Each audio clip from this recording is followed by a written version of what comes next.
किसान वाणी कार्यक्रम के प्रायोजक हैं कृषि एवं किसान कल्याण मंत्रालय, भारत सरकार। हर जोखिम से निकल कर फसल आए, सुरक्षित हो जाए। फसल बीमा से हर किसान अब आत्मनिर्भर हो जाए। संकट के समय प्रधानमंत्री फसल बीमा योजना किसानों के लिए वरदान है। अब सूखा पड़े या बाढ़ आ जाए, कोई डर नहीं। अब ओले पड़े या कीट पतंगे फसल खा जाए, कोई फिक्र नहीं, क्योंकि हमने लिया है प्रधानमंत्री फसल बीमा। बुआई से फसल कटाई तक हर जोखिम का दावा, न्यूनतम प्रीमियम पर अधिकतम भुगतान का वादा। योजना से हर साल जुड़ रहे हैं 5 करोड़ से ज्यादा किसान। अब आपकी है बारी। नजदीकी कृषि कार्यालय, सहकारी समिति, बैंक शाखा, अधिकृत बीमा कंपनी या जन सेवा केंद्र में स्वेच्छा से करा सकते हैं पंजीकरण। फसल बीमा पोर्टल या फसल बीमा ऐप द्वारा भी कराया जा सकता है पंजीकरण। प्रधानमंत्री फसल बीमा योजना, आपकी फसलों का संपूर्ण सुरक्षा कवच। कृषि एवं किसान कल्याण मंत्रालय, भारत सरकार। किसान वाणी कार्यक्रम सुनने वाले सब बाण भाइयों ने धर्मवीर भाई की राम राम। भाइयों, आज किसान वाणी कार्यक्रम में बारी है फ़ोन इन कार्यक्रम की, क्योंकि दिन मंगलवार का है। और आज का जो हमने विषय चुना है फ़ोन इन कार्यक्रम के लिए वो है सब्जियों के बारे में, और विषय रखा है बरसात के मौसम में लगाई जाने वाली सब्जियां। इस विषय पे हमने विशेषज्ञ को जो आमंत्रित किया है वे हैं डॉक्टर S.K. अरोड़ा, प्रोफेसर एवं हेड भूतपूर्व सब्जी विज्ञान विभाग HAU हिसार। तो स्टूडियो में डॉक्टर साहब से कोई भी सब्जियों को लगाने के बारे में, इस मौसम में क्या सब्जियां उगाई जाएं, कोई भी सवाल है भाइयों का, तो आप बड़ी खुशी से फ़ोन कर सकते हैं। हमारा स्टूडियो का फ़ोन नंबर है 221 322। जो भाई कुरुक्षेत्र से बाहर से फ़ोन करेंगे उसके लिए उनको चाहिए कि वो फ़ोन नंबर से पहले 01744 ज़रूर लगा लें। तो कार्यक्रम में जो डॉक्टर साहब से बातचीत करेंगे वो करेंगे गिरधारी भाई। और अब ज़्यादा देर ना लगाते हुए कार्यक्रम की कर रहे हैं शुरुआत। आइए सुनते हैं। कार्यक्रम के सभी सुनने वाले गिरधारी की राम राम। साथ दिन मंगलवार और कार्यक्रम फोन इन, और इस कार्यक्रम में हम जाए हर हफ्ते एक नया विषय, मौसम के हिसाब से, परिस्थिति के हिसाब से, या जो आवश्यक है किसान साथियों तक जानकारी पहुंचाने वो विषय, ताकि हमारे किसान साथियों तक समय पर हर जानकारी पहुंच जाए और जो हमारा किसान साथी है उसका लाभ उठा सके। आज उस कड़ी में जो हमारा विषय रहेगा वो रहेगा बरसात के मौसम में लगाई जाने वाली सब्जियां, उनकी देखभाल। बातचीत में हिस्सा ले रहे हैं डॉक्टर S.K. अरोड़ा, जो प्रोफेसर और मुख्य सेवानिवृत्त हैं सब्जी विभाग से, हरियाणा कृषि विश्वविद्यालय हिसार से। जो साथी कुरुक्षेत्र से बाहर से हैं या मोबाइल से फ़ोन करेंगे उनके लिए कुरुक्षेत्र का STD कोड लगाना आवश्यक होगा। STD कोड रहेगा 01744 और स्टूडियो का फ़ोन है 221 322, यानी 01744 221 322। तो साथियों से एक प्रार्थना और रहेगी कि वो विषय से संबंधित प्रश्न ही करें, बाकी प्रश्न ना करके जो आपकी सब्जियों से संबंधित समस्या है उसके बारे में ही आप प्रश्न करें। डॉक्टर साहब, आपका कार्यक्रम में स्वागत है। धन्यवाद डॉक्टर साहब। गिरधारी भाई, डॉक्टर साहब, बरसात का मौसम है, झमाझम बरसात है, बिल्कुल ठीक बात है के अब तो बरसात शुरू हो गई है, परमात्मा ने बरसात शुरू कर दिया। ऐसे मौसम में क्या कुछ सब्जियां ऐसी हैं जिनको हम लगा सकते हैं? जी गिरधारी भाई, सबसे पहले तो मैं आपसे एक बात आपको धन्यवाद देना चाहूँगा कि आपने ठीक समय के ऊपर इतना विशेष विषय और टॉपिक आपने लिया जो कि किसानों के लिए बड़ा लाभदायक है ना। 3 ढंग हैं, 3 तरीके हैं जिनके द्वारा बरसात के मौसम के अंदर जी सब्जियों की काश्त की जाती है ना। जी, पहली विधि तो वो है कि ऐसी सब्जियां जिनकी हम सीधा बीज लेकर बनी हुई क्यारियों में सीधी बिजाई करते हैं ना, बीज के द्वारा, सीधा बिजाई बीज द्वारा। जैसे घिया है, तोरी है, टिंडा है, करेला है, पेठा है, तरबूज है, ऐसी सब्जियां, मतीरा है, उसकी हम इस मौसम के अंदर बिजाई करते हैं ना। जी। और दूसरी सब्जी, अच्छा, इस सीधी बिजाई के अंदर भिंडी की भी बारी आती है, भिंडी भी लगाते हैं ना जी। दूसरी विधि या दूसरा ढंग ऐसा है जिसमें हम पहले सब्जी की पोत तैयार करते हैं ना। अच्छा।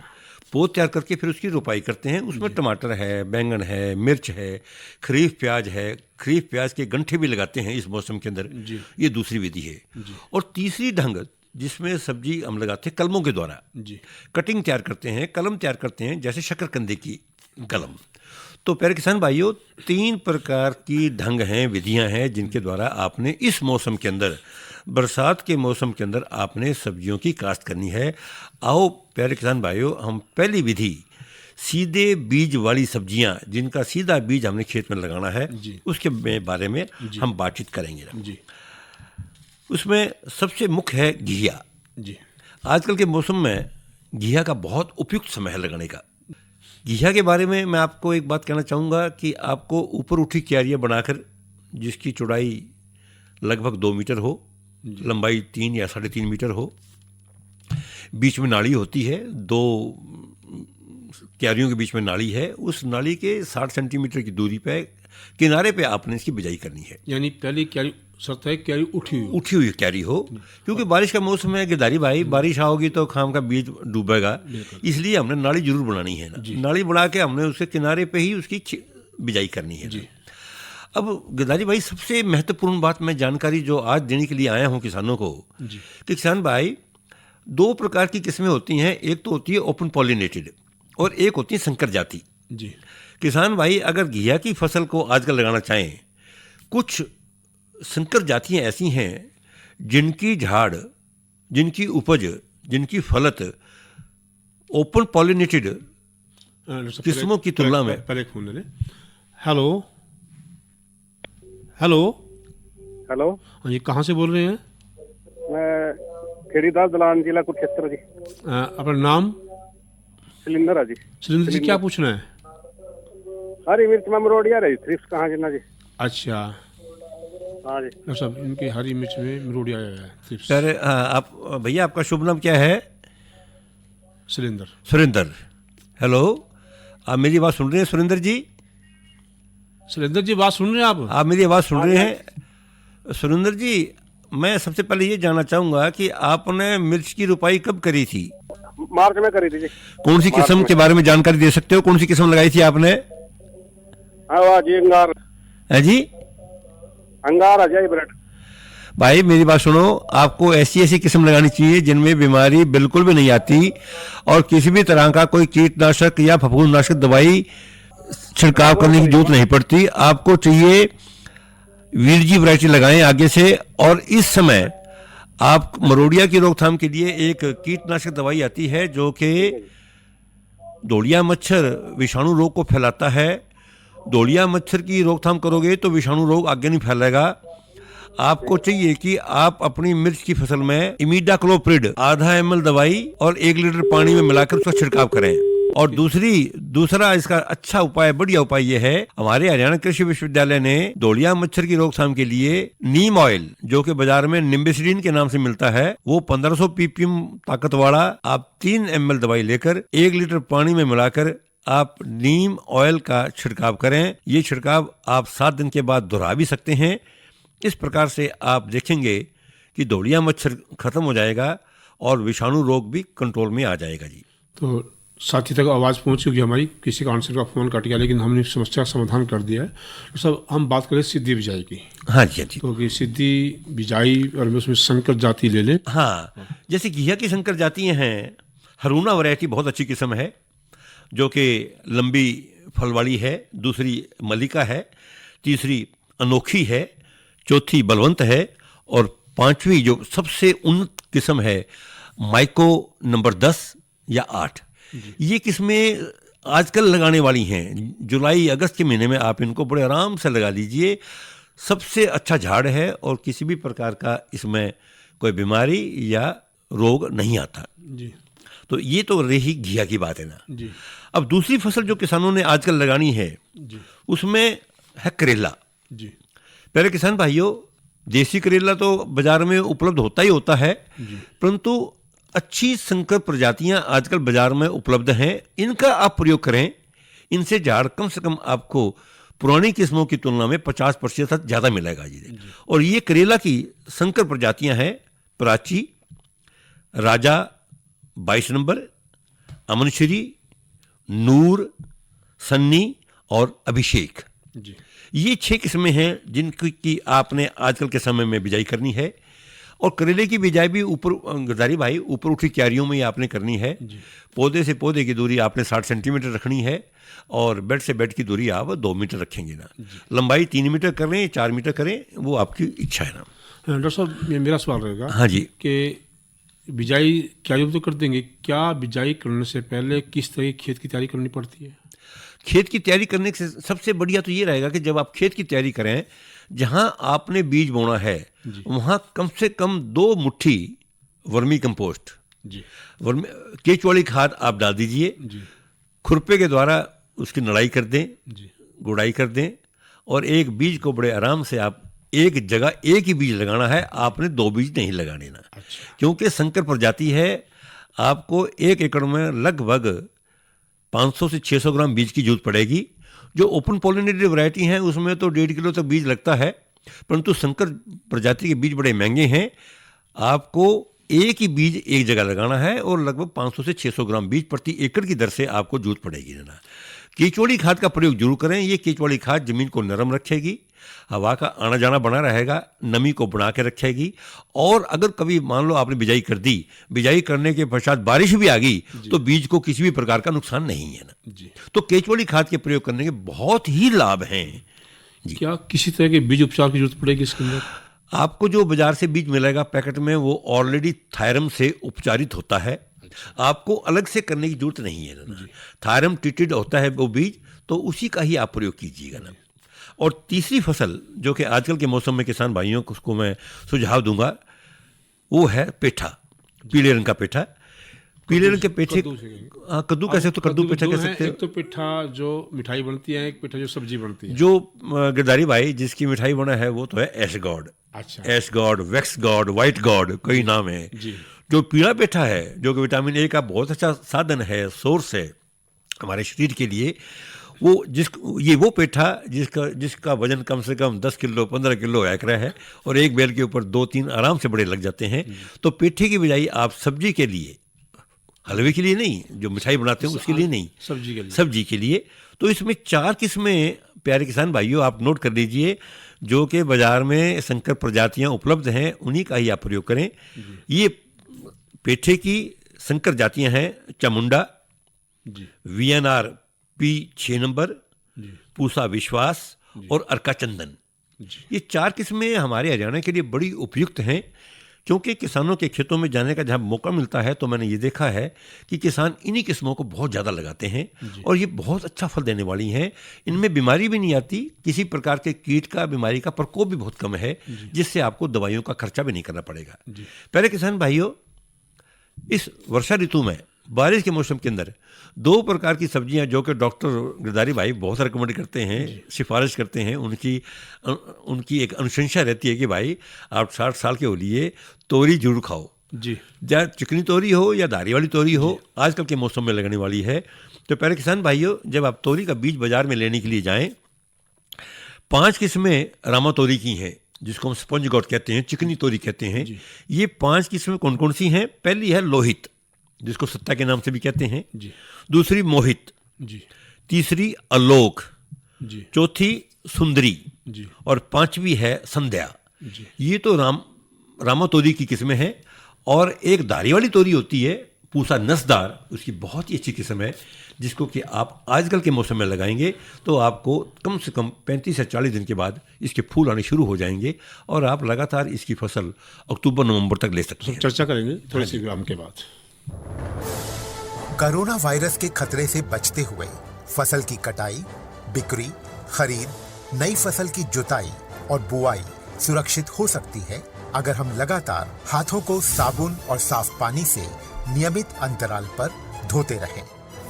नाक, मुंह को मास्क, गमछे या कपड़े से ढक कर रखें। आंख, कान, नाक, मुंह न छुएं। आपस में 2 गज की दूरी बनाए रखें। मास्क और 2 गज की दूरी के मंत्र को अभी हमें छोड़ना नहीं है। फसलों की बुवाई एवं कटाई करते समय आपस में कम से कम 2 गज की दूरी बनाए रखें। फसल की कटाई करने के बाद छोटे छोटे ढेरों में इकट्ठा करें। कृषि के औजारों की समय समय पर सफाई करें। एक दूसरे के साथ औजारों की अदला बदली न करें। श्रमिकों के शौचालयों और हाथ धोने की जगह की ठीक से सफाई जरूरी है। बुआई, कटाई एवं मड़ाई के दौरान इस बात का ध्यान रखें कि इन स्थानों के आसपास कोई थूके नहीं। कंबाइन, हार्वेस्टर, थ्रेशर, जुताई और बुआई की मशीनों को इस्तेमाल से पहले साफ करें। मशीनों के इस्तेमाल से पहले और इस्तेमाल के बाद हाथ साबुन से साफ करें। वाहनों, बोरियों, थैलियों और पैकिंग के दूसरे सामान की साफ सफाई पर भी खास ध्यान दें। खरीद केंद्र पर आने से पहले किसानों एवं श्रमिकों की जांच। खरीद केंद्रों पर भीड़ न लगाएं एवं किसानों को बारी बारी से बुलाएं। गोदामों पर खरीदी हुई फसल को लेने में शीघ्रता करें ताकि किसानों एवं श्रमिकों को रुकना ना पड़े। कोरोना के खतरे से बचाव और अधिक जानकारी के लिए आरोग्य सेतु ऐप डाउनलोड करें। देश में खाद्य सुरक्षा के ये सिपाही भोजन की निरंतर उपलब्धता को सुनिश्चित करते हैं। किसान स्वस्थ रहें तभी हम कोरोना वायरस से जीत पाएंगे, आगे बढ़ पाएंगे। किसान सबल, देश प्रबल। जिन साथियों ने अपना रेडियो सेट देर से खोला है उनको बता दें कि आज का जो हमारा फोन इन का विषय है वह है बरसात के मौसम में लगाई जाने वाली सब्जियां। और बातचीत में हिस्सा ले रहे हैं डॉक्टर SK अरोड़ा। तो सब बात कर रहे थे तोरी की कि जो धारी वाली तोरी है। हाँ जी, धारी वाली तोरी के लिए सबसे उन्नतशील किस्म जो कि हम किसानों को सिफारिश करते हैं वो पूसा नसदार है। उसकी बिजाई आजकल के समय में की जानी चाहिए। 1 एकड़ से लगभग आप 50 से 60 कुंटल तोरी तोड़ सकते हैं। इसकी बीज की मात्रा रहेगी लगभग 1 किलो या 1.25 किलो प्रति एकड़ की दर से। और ये मौसम बहुत ही बढ़िया है तोरी का लगाने का। धारी वाली तोरी आप आजकल लगाएंगे 35 से 40 दिन में फूल आने शुरू हो जाते हैं। और उसके फूल आने के लगभग 4 या 5 दिन के पश्चात आप उसकी तोड़ाई कर सकते हैं। तो कहने का भाव ये है कि किसानों को चिकनी तोरी और धारी वाली तोरी आजकल के मौसम में, बरसात के मौसम में लगाना बहुत जरूरी है, क्योंकि अच्छी नमी है, अच्छा वातावरण है, इसका जर्मिनेशन, बीज का फुटाव बहुत अच्छा होता है ना। सब आप इतने समय से सब्जी से जुड़े हैं। हाँ, एक बार एक बढ़िया अजीब सी हवा फैल गई थी तोरी के लिए। हाँ, इसके ऊपर सांप की वो है, ये सब मिथ्या था जी। गिरधारी भाई, इसके ऊपर मैंने 1-2 बार टीवी पे भी टॉक दिया। ये सब मिथ्या है। एक जिसे हम कहते हैं कि ठीक बात नहीं, जो भी इस बात को जो फैलाया गया बहुत गलत थी। कुछ नहीं, केवल पत्तों के अंदर लीफ माइनर कीड़े का अटैक होता है, आक्रमण होता है, जो पत्ते के नीचे या फल के ऊपर थ्रिप्स के रूप में धारियां बना देता है। उसको किसी ने कह दिया सांप आ गया, किसी ने कह दिया कुछ आ गया, किसी ने कुछ कह दिया। एक सब्जियों के खिलाफ हाँ, ये एक साजिश के, मैं इसको साजिश कहूँगा। अदरवाइज कभी भी सब्जियों में इस प्रकार का कभी भी आक्रमण ना आज तक नोट किया है। मेरे को भी कम से कम लगातार इस विषय में 40 साल हो गए काम करते हुए, और परमात्मा की कृपा से मुझे किसानों के बीच में रहने का, सीखने का बड़ा अच्छा मौका मिला है। किसी भी किसान के खेत में ऐसी कभी भी समस्या या शिकायत नहीं आई है। हाँ, अगर लीफ माइनर का अटैक आता है तो लीफ माइनर के अटैक के लिए हमारे पास एक दवाई है, फिप्रोनिल, फिप्रॉक्स का हम कर देते हैं। डेलीगेट है, हम उसका छिड़काव कर देते हैं। उससे वो जो धारियाँ हैं वो ख़त्म हो जाती हैं। तो लीफ माइनर पत्तों के बीच में सुरंग बना के चलता है, उसको लोगों ने कुछ और ही नाम देकर ऐसा किया जो कि गलत था। तो भविष्य में जो हमारे किसान साथी इस बात का ख्याल रखेंगे कि इस तरह कुछ भी प्रकोप जो हमारी सब्जियों पे नहीं होता, जो नहीं होता जी, कभी नहीं होता जी, कभी नहीं होता। और अगली सब्जी, सामान्य कीड़े बीमारियां लगती हैं, सामान्य कीड़े बीमारियां लगती हैं, उनकी रोकथाम के लिए बड़े अच्छे बायो सोल्यूशंस हैं। आजकल बायोलॉजिकल सोल्यूशन आ चुके हैं। गिरधारी भाई, कभी भी आप बायोलॉजिकल सोल्यूशन के बारे में लेक्चर दिलवाएंगे तो जैविक खेती के ऊपर पूरा संसार है, इतना नॉलेज है, इतना ज्ञान है, तो वो भी हम किसानों से शेयर करने का प्रयत्न करेंगे। हम आपको बताएंगे कि कौन कौन से ऐसे बायोलॉजिकल सोल्यूशन हैं जिनमें आपको कीटनाशक, फफूंदनाशक दवाइयों का छिड़काव नहीं करना है, और कौन से ऐसी बायो फर्टिलाइजर्स हैं जिनके प्रयोग करने से हम जमीन की उपजाऊ शक्ति को मेंटेन कर सकते हैं, सस्टेन कर सकते हैं। ये अलग से विषय रहेगा जब भी कभी आप मुझे मौका देंगे। हमने बात की घिया की, हमने बात की करेले की, हमने बात की पेठे की, तोरी की, चिकनी तोरी की और दारियल तोरी की। एक और सब्जी जो कि आजकल में लगने वाली है, जिसकी बहुत डिमांड है गिरधारी भाई, बाजार में मिलती नहीं है ये सब्जी, बहुत कम किसान लगाते हैं, ये सब्जी है टिंडा। टिंडे ठीक। टिंडे की प्यारे किसान भाइयों आजकल के मौसम में लगाने का वही ऊपर उठी क्यारी, पौधे से पौधे का फासला 60 सेंटीमीटर और 1 एकड़ में लगभग 500 ग्राम आपको संकर जाति का बीज लगेगा। ज़्यादा आपको बीज लगाने की जरूरत नहीं, 1.5 किलो 2 किलो बीज लगाने की आपको जरूरत नहीं। टिंडे की सबसे बढ़िया प्रजाति जो कि मैं किसानों को बताना चाहूँगा वे है हिसार टिंडा नंबर 10, दूसरी किस्म है बीकानेरी ग्रीन और तीसरी किस्म है हमारे पास माइको टिंडा। ये 3 किस्में हैं जो कि टिंडे की आजकल बड़ी प्रचलित हैं और किसान इन्हीं को ही लगा रहे हैं ना। अगर आपको लोकल कहीं बीज मिलता हो तो भाई उसकी उतनी झाड़ नहीं होगी जितनी कि संकर जाति से आप प्राप्त कर सकते हैं ना। तो डॉक्टर साहब ये जितनी सारी सब्जियां हैं हाँ। इन सब के लिए ये समय उपयुक्त है?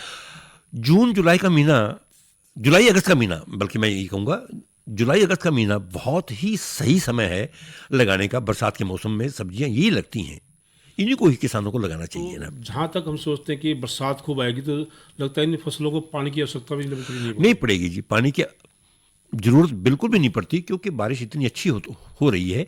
इसलिए किसान भाई मौके का फ़ायदा उठाएं, पानी इस नमी के अंदर खेत की तैयारी करके ऊपर उठी क्यारी के अंदर अगर बारिश का पानी नाली में आ भी जाता है तो उसकी ढलान देकर, ज़मीन में ढलान देकर, खेत में ढलान देकर आप पानी नीचे उतार दें। और वर्मी कंपोस्ट, केचुआली खाद का प्रयोग बिजाई से पहले जहाँ जहाँ आपने बीज बोना है उसको हिल कहते हैं, हिल में आपने कम से कम आधा किलो केचुअल खाद डालनी है। एक और सब्जी जो कि गिरधारी भाई आजकल के मौसम में लगनी है, उस सब्जी का नाम है खीरा। खुले खेत में भी खीरे की आप बिजाई कर सकते हैं। तो प्यारे किसान भाइयों 5 प्रकार की संकर प्रजातियां हैं। आपने खुले खेत के अंदर खीरे लगाना है तो 5 प्रजातियों में से किसी एक प्रजाति को आप चुन सकते हैं और ये प्रजातियां आजकल के मौसम में लगने वाली हैं, जुलाई के महीने में लगने वाली हैं। और ये प्रजातियां हैं रोहिणी, दूसरी किस्म संकर जाति है मालनी, तीसरी किस्म जिब्या और चौथी किस्म नंदिनी और 5वीं किस्म रजनी। तो प्यारे किसान भाइयों ये 5 किस्में मैं एक बार फिर आपको बता देता हूं जो कि आजकल के मौसम में लगने वाली हैं, संकर प्रजाति हैं, बहुत ही अच्छी क्वालिटी के, बहुत ही अच्छी गुणवत्ता के फल लगते हैं। एक एक पेड़ पर लगभग आप 3 से 4 किलो खीरा बड़े आराम से खुले खेत में ले सकते हैं। और ये प्रजातियां एक बार मैं फिर दोहरा देता हूं, रोहिणी, मालनी, जिब्या, नंदनी, रजनी, ये 5 किस्में संकर प्रजातियां जिनका कि आपने आजकल के समय में प्रयोग करना है ना।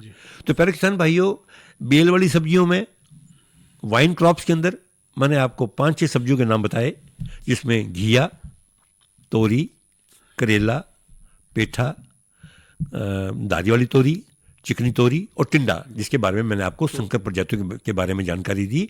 इन्हीं उन्नतशील किस्मों को ही आप अपने खेत में लगाइएगा। सब एक सवाल हो जाएगा। हाँ जी, साथ ही सब्जी तो लगा लेंगे लेकिन जो मुख्य समस्या आती है वो है कीट की या बीमारियों की। हाँ। इन सभी लगभग सारी सब्जियां एक जैसी हैं। हाँ। इनमें रोग भी एक जैसे आते हैं, बिल्कुल जी। तो कौन कौन से मुख्य कीट हैं जो उस पे? बेल बड़ी सब्जियों में इस मौसम के अंदर अगर आप देखें तो सबसे महत्वपूर्ण जो कीट है वो धोड़िया मच्छर और आपका जेसिड अड़ जिसे कहते हैं, हरा तेला, इनका प्रकोप काफ़ी ज़्यादा होता है।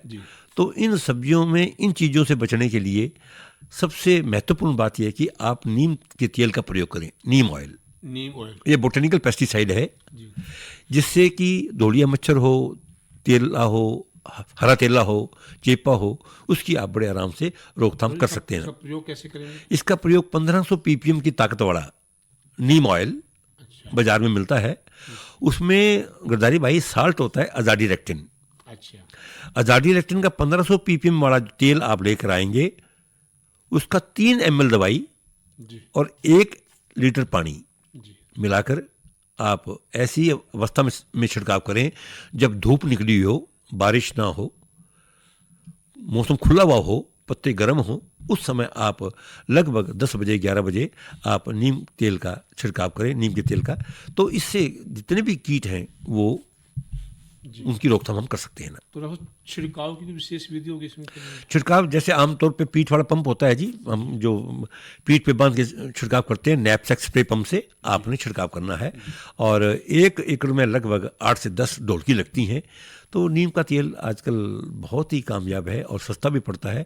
और हमारे हरियाणा कृषि विश्वविद्यालय की एक रिकमेंडेशन भी है, एक उन्होंने इसकी सिफारिश भी की है कि किसानों को बोटेनिकल पेस्टिसाइड नीम ऑयल का प्रयोग करना चाहिए। सबसे बड़ी बात यह कि उसको नुकसान भी नहीं होता। नुकसान भी नहीं होता क्योंकि बोटेनिकल है जी ना, ये ऑर्गेनिक है, ऑर्गेनिक है। दवाइयों जब बात अगर मान लीजिए मैं गिरधारी भाई अगर आपसे ये कहूँ कि आप डेसिस का प्रयोग करें, डेल्टा मैथिन का प्रयोग करें, या कोई ऐसी सिस्टमिक दवाइयाँ कीटनाशक जिनका कि असर वेटिंग पीरियड बहुत ज़्यादा है, अगर हम उस दवाइयों का प्रयोग करते हैं तो वो हमारे शरीर के लिए भी नुकसानदायक है और इंसान के लिए भी नुकसानदायक है। तो जब हमारे पास नीम ऑयल है, बोटेनिकल पेस्टिसाइड है, ऑर्गेनिक चीज़ें हमारे पास हैं कीट को रोकने के लिए, तो हमें उन्हीं का ही प्रयोग करना चाहिए। और ये तो बात कीट की जी। इन फसलों में कुछ बीमारी भी हो सकती है। इनमें डॉनी मिल्ड्यू एक सबसे बड़ी बीमारी आती है। डॉनी मिल्ड्यू सबसे मुख्य बीमारी है जो कि बेल वाली सब्जियों में बहुत ज़्यादा आती है। और डॉनी मिल्ड्यू की रोकथाम के लिए हमारे पास एक बहुत ही बढ़िया ऑर्गेनिक जिसे हम कहते हैं पेस्टिसाइड है, फंजीसाइड है, जिसे हम कहते हैं स्टेन स्टिंग। स्टेन स्टिंग के छिड़काव करने से, ये स्टेन स्टिंग का 4 ml दवाई और 1 लीटर पानी में डालकर यदि आप पत्तों पर छिड़काव करते हैं तो डॉनी मिल्ड्यू की बहुत हद तक रोकथाम हम कर सकते हैं ना। उसका समय रहेगा कुछ छिड़काव का? छिड़काव का समय वही रहेगा कि जब सूखे पत्ते हों, धूप निकली हो, बारिश का मौसम नहीं होना चाहिए। ये नहीं कि आपने छिड़काव किया, बारिश आ गई या बारिश आ रही है, आप उसके बाद आप एकदम छिड़काव कर रहे हैं, आपको इंतज़ार करना पड़ेगा। खुला मौसम हो, धूप निकली हो, आप स्टेन स्टिंग जिसमें एक बैक्टीरिया है बैसिलस सबटिलिस, फिर आप गिरधारी भाई कहोगे कि डॉक्टर साहब कोई इनऑर्गेनिक केमिकल भी बता दो। इनऑर्गेनिक के अंदर हमारे पास नटिवो है, अर्गोन है, इसके साथ साथ कस्टोडिया है हमारे पास, स्कोर है हमारे पास, सेक्टिन है हमारे पास। ये सारे के सारे इनऑर्गेनिक फंजीसाइड्स हैं। परंतु मैं किसानों को चाहता हूँ कि वो इनऑर्गेनिक केमिकल से बचकर ऑर्गेनिक वस्तुओं में आए जो कि हमारे शरीर के लिए नुकसानदायक नहीं, लाभदायक है बल्कि। तो बैसिलस सबटिलिस जिसे कहते हैं स्टेन स्टिंग, उसका छिड़काव किया जाना चाहिए। उससे डॉनी मिल्ड्यू की रोकथाम हम काफ़ी हद तक कर सकते हैं। तो डॉक्टर एस के अरोड़ा, आप हमारे स्टूडियो में आए और आपने हमारे किसान साथियों को बहुत अच्छी जानकारी दी, इसके लिए आपका बहुत बहुत धन्यवाद। मैं किसानों का धन्यवाद करता हूं। गिरधारी भाई आपका बहुत बहुत धन्यवाद कि आपने बहुत ही अच्छा टॉपिक समय पर चुना और उसके बारे में जानकारी हमने किसानों को दी है। जय हिंद। अरे अरे अरे क्या कर रहा है? इधर इधर इधर हम बोल रहे हैं तेरे बीजू का। पुतला बोल रहा है? पक्षियों से तो हम खेत को बचा लेते हैं, पर इन घातक रसायनों से कैसे बचाएं? मतलब? देख बेटा, तू जो ये अंधाधुंध रसायन मिलाता है ना, मिट्टी की सेहत बिगड़ने लगी है। और जब माटी ही कमजोर पड़ जाएगी तो उपज कैसे सेहतमंद होगी? अरे पहले ऐसा नहीं था।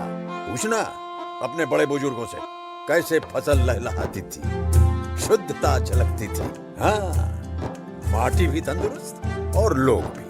अरे अब पहली वाली बात कहाँ?